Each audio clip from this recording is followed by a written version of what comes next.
MovieWeb.com.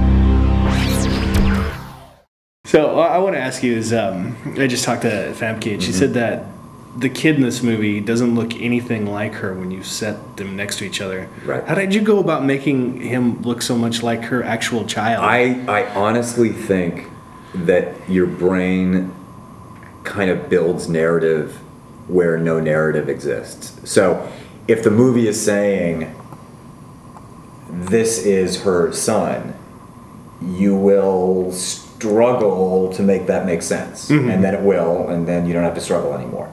Because if you look at Jamie, the kid, against Matt Ross, the father in the movie, they look the same too. You think so? Yeah. I didn't think so as much. But yeah, okay. Oh wait, that shoots my argument right down the hill. Well, no, for some reason, yeah, it just so much looked like it could actually be her kid. I was No, just it's true. like, oh, that's great casting. But she said that's not true when you see them. Yeah, when you see them not next to each other, they don't look like each other. Now, I want to know, how does the game of one ball reflect back on the narrative of this script for you personally? Well, there's a couple of things. I chose One Pocket because on the one hand, it's a very, very simple game in terms of narrative. Like, your ball has to go over there, and all yours goes there, and my ball will have to go over here. Done. No complicated thing. And I didn't want to have to open the film with a voiceover or something explaining how this particular game is played. I didn't. That's been done every time, so I couldn't really do it. It's not an absolute faithful. One ball is an incredibly difficult game to play, and it's actually a very defensive game. And I don't spend a lot of time on the defense. I've sort of made it an offensive game.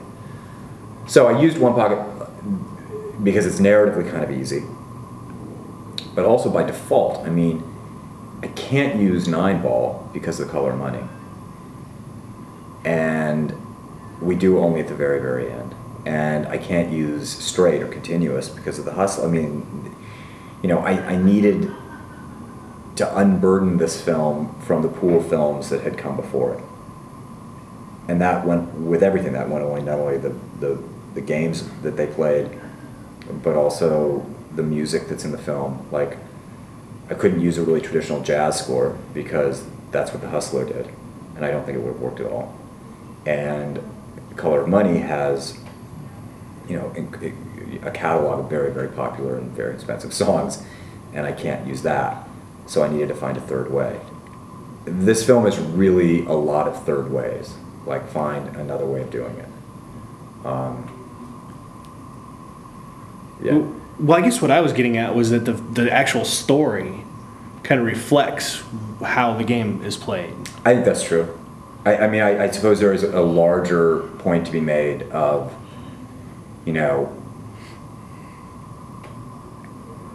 I guess, although I wonder, how do you mean? Well, I just meant like she has to get all her balls in just one hole to make everything perfect. Right. Kind of like that is absolutely true. Kind of matches up with that. It does, but the thing is she in life doesn't. What's interesting, I think, about the character is she's incredibly good at this one thing. She's incredibly bad at just about everything else. The plan she hatches is a terrible plan. But we hope against hope that this will work. We really, there's a sense that if I'd stopped the movie halfway through, that you really love Kylie and you really love Gully and you really love the two of them together. But I have a sense this is a crappy plan. I don't know if this is going to work. Like that's actually part of the engine, hopefully, of the film. Would you think, like Toronto, is that realistic or is that idealistic of a place to escape to? Because I thought it was an interesting choice to escape to Toronto when you can go West Coast or anywhere else. Right. I think it's both. I think also, given the actual very, very ending of the movie, it opens up the idea of what really happened and what really didn't, or what is going to happen and what really is not going to happen. But it's a literal place, I think. I do think I mean it pretty literally. But I think your point's well taken. I think that the idea that everything has to go this certain direction for everything to work. All these balls have to make it into this one pocket in order for it to work. That's fair. I think that's right. Well, I want to ask you about the casting of Matt Ross. Had you seen his performance as Albie before you cast him in this? No, I'd heard about it. I haven't ever seen Big Love because for whatever reason, we don't have HBO in my house. I'm not really sure why. It has something to do with a long-standing fight that somebody has with Time Warner Cable. But in any event, Matt and I had worked together on a movie called Last Days of Disco. And Matt and I have been friends ever since. I wrote this movie specifically for Matt. I mean, I wrote that part specifically for Matt. Matt has an ability that I hear he is using to really good effect on Big Love. Oh, yeah. Of being incredibly scary to the person he wants to be scary to. And actually people around may not know that he's being scary to that person. And he can also do the inverse, and he can be incredibly funny, but just to the person he wants to be funny to. And it's a really interesting trick. And I thought it was great for the father because he's being really mean to his kid, but you really wouldn't know it unless you were the kid. Well, actually, that's what I was going to say. As I read in these notes, I think that you didn't want to show him drinking too much, but then you showed the after effect. And I thought for his, like, picking him as an actor really worked towards the goal of doing that because, I mean, he really got that across. Yeah, so. yeah. I mean, he's also, Matt is, I think, one of the great actors to show falling apart. Like, Matt can fall apart better than anybody.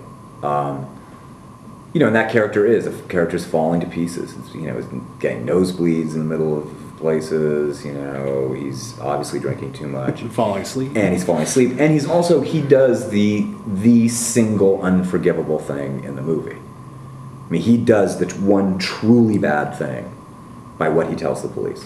Like that, had he not done that, everything's fine. Mm-hmm. But he did the one deeply awful thing.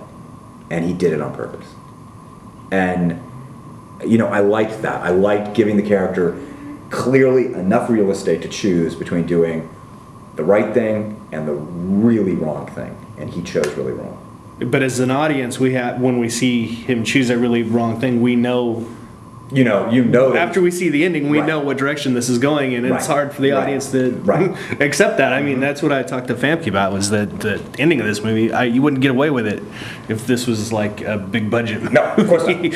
So no, it's really interesting. You wouldn't. I mean, I mean, if this were a studio picture, of course you wouldn't.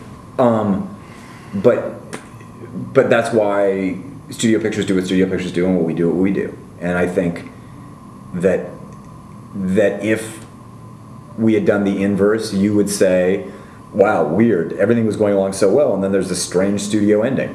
Mm-hmm. So, you know, it's sort of one of those knives that cuts both directions, I guess.